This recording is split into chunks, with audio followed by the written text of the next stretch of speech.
Hello, I'm Jordan Ealey, and I am the dramaturg for Furlough's Paradise at Jiva Theater Center. Furlough's Paradise by A.K. Payne is a meditative, poetic, and incisive experiment in the art of the Black radical imagination.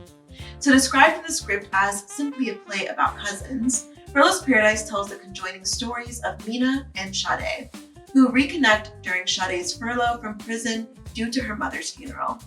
Their 3 days together lead to complex discoveries about their families, their wildly different life paths, and each other's inner lives. The play is an intimate portrayal of the ties that bind and what it means to come back home.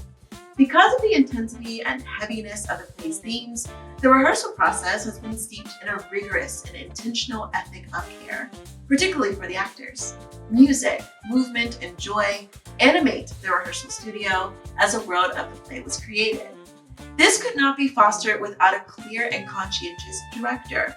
As the leader of the room and the production process, managing multiple people and stewarding the artistic vision, it requires a deep connection both to the material and the malleability that comes with creating theater. So in particular, Furlough's Paradise is holding a great deal of elements, and bringing it to the stage is no easy feat. So that's why we have a wonderful director, Jasmine Gunter, who approached the script with immense care and rigor, achieved specifically through her unique process of table work. So table work is what happens during rehearsal, usually in the first week, where the cast and creative team gather around the rehearsal table and dig deeply into the script. This includes asking crucial questions regarding character histories, thematic intentions, and finding the actions that drive the story forward. It is a significant part of the process of production because it ultimately guides the actors and director to tell a cohesive story together. By discovering the narrative beats in collaboration, staging and further layering other aspects of design make it a complete presentation. So Jasmine, while she was in graduate school at Northwestern University, she developed an idiosyncratic way of approaching table work. She cites physical theater as one of the major influences for this process, specifically naming Professor Shauna Cooper's Essence work as providing essential guidance for her. Professor Cooper, according to Jasmine, encouraged students in the class to see the connection between sitting at the table and putting the work, as we say in the theater, on its feet, meaning embodying the actions and placing the actors in space. Other types of physical theater also inspired this table work process, which includes viewpoints, Laban, and lucid body. The blend of these elements provided the bedrock from which the exploration of Furlough's Paradise began. So the approach is a multi-step process. First, the actors read the scene at hand. Then, Jasmine poses two questions. 1, what are the given circumstances? And 2, what is the dream and the nightmare?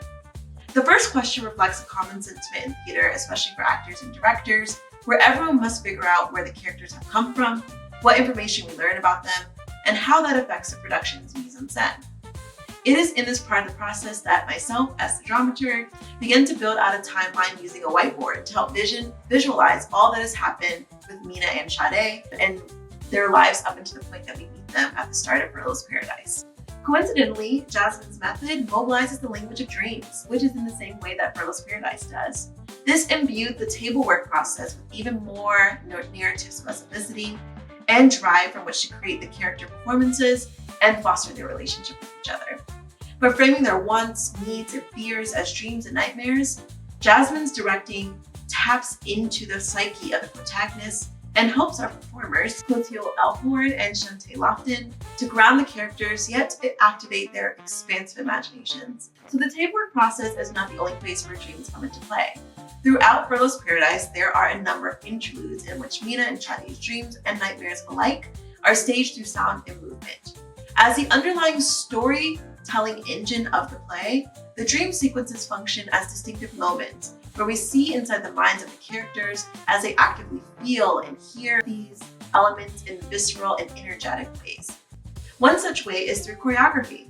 As noted by the playwright A.K. Payne, the embodied storytelling is only enhanced by collaborating with a choreographer. So enter Jaime Bermudez, the movement consultant of Furlough's Paradise. Creating the corporeal patterns, gestures, and motions of production, Bermudez had this to say about that, and I quote, "The movement language of Furlough's Paradise is rooted in ancestral impulse, what we call blood memory, how the body remembers before the mind can speak.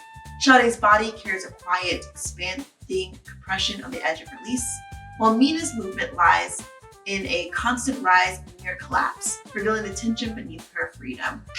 Moving through worlds of reality, dream, and the surreal, their journey's been toward a shared breath, where armor softens and both begin to find a truer sense of release. End quote.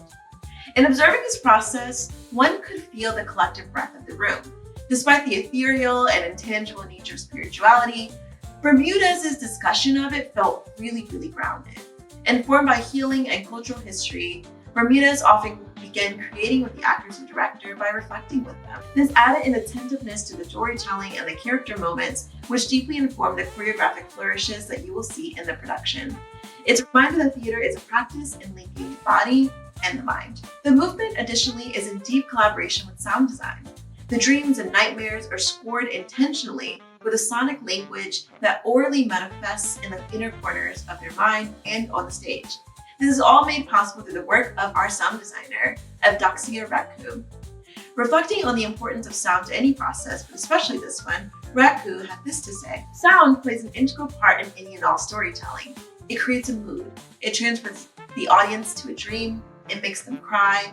It helps bolster laughter. It literally and figuratively amplifies voices. It creates depth. It brings levity. You name it. Sound either supports or creates it." To be the sound designer that helps tell Furlough's Paradise's story is something that I was manifested to do since I experienced the very first iteration of the play. So I'm incredibly grateful to be invited to lead the storytelling with everyone in this production. End quote. The soundscape you'll hear in the coming show will display this creative mixture, informed deeply by the references in the play, as well as the artistic vision of the design team. So leading abolitionist and activist Miriam Cava once said, "Hope is a discipline. It's less about how you feel and more about the practice of making a decision every day. That you're still going to put one foot in front of the other, that you're still going to get up in the morning. It's work to be hopeful." This is what Furlough's Paradise sets into motion for all who experience it. No matter where both Mina and Sade end up, we have lived inside their fears, their hopes, and their dreams. By staging and embodying these dreams, Furlough's Paradise does is remind us that we doggedly create utopia with ourselves and each other every single day, and that there may be a world where we don't have to work toward it because it simply just is. Thank you so much and enjoy the show.